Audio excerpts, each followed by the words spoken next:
In the late 17th century, nestled in the heart of Puritan New England, lay the quaint town of Salem, Massachusetts. A picturesque village surrounded by dense forests and steeped in the strict religious beliefs of the Puritans, Salem seemed an unlikely setting for one of history's darkest and most mysterious episodes, the Salem witch trials. The Puritans, deeply devout and fervently religious, lived by a rigid moral code that permeated every facet of their lives. In their devout pursuit of piety, they fervently believed in the existence of witches and the devil's malevolent presence in their midst. The year was 1692 when an inexplicable series of events sent shockwaves through Salem's tight-knit community. It all began with the accusations against three women, Sarah Good, Sarah Osborne, and Tituba, a Caribbean slave owned by Reverend Samuel Parris. Tituba's otherness and tales of her folk magic immediately drew suspicion. Under pressure and fear, Tituba confessed to witchcraft, setting off a chain reaction of accusations that spread like wildfire. Sarah Good was a destitute woman known for her poverty and erratic behavior. Sarah Good was one of the first accused of witchcraft. During the trials, she staunchly maintained her innocence despite facing intense scrutiny and accusations.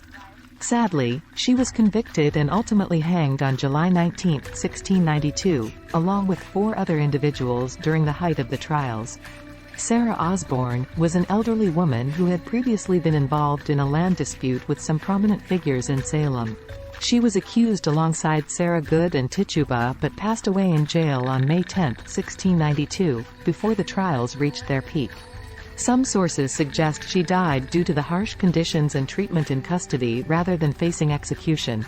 Tituba, a Caribbean slave owned by Reverend Samuel Parris, was initially accused and made a confession under duress, likely to avoid harsher punishment or torture.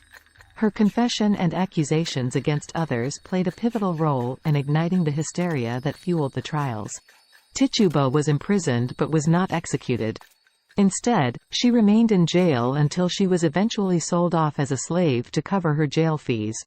Historical records after her sale are sparse, and her later life and fate are relatively unknown. The town, once known for its tranquility, was suddenly consumed by a frenzied hysteria. Fear gripped the hearts of the townsfolk, and accusations of witchcraft were flung about with abandon. Neighbors turned against neighbors, driven by suspicion, personal vendettas, and the underlying tensions simmering beneath the surface. The trials themselves were a spectacle of biased justice and skewed reasoning. Testimonies were admitted without solid evidence, and spectral evidence, testimony about dreams and visions, was accepted as legitimate. This led to a horrifying parade of arrests and wrongful convictions based on little more than hearsay and paranoia.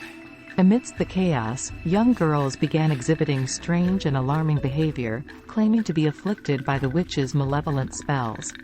Their contortions, fits, and accusations added fuel to the already raging inferno of fear. Some historians speculate that these symptoms could have been due to ergot poisoning, a fungus that grows on rye and can cause hallucinations and other symptoms, but this remains a debated theory. The trials continued and a total of 20 individuals were executed by hanging after being convicted of witchcraft. The executions took place between June 10, 1692, and September 22, 1692, with the victims including 19 individuals who were hanged on Gallows Hill near Salem Village, present-day Danvers, and one individual, Giles Corey, who was pressed to death with heavy stones for refusing to enter a plea. The accused faced trials characterized by insufficient evidence, biased proceedings, and widespread panic, leading to these wrongful convictions and loss of lives. The turning point came when the wife of Governor Phipps was accused of witchcraft. Fearing that the trials had spiraled out of control, Phipps dissolved the Court of Oyer and Termine, the tribunal responsible for the trials. Public opinion began to shift, skepticism grew, and eventually, the witch trials lost their grip on Salem. The legacy of the Salem witch trials lingers as a stark reminder of the dangers of mass hysteria, unchecked authority, and the perilous consequences of intolerance. It stands as a haunting cautionary tale, etched into the annals of history, urging us to remember the fragility of justice and the devastating impact of fear-fueled fervor on a community.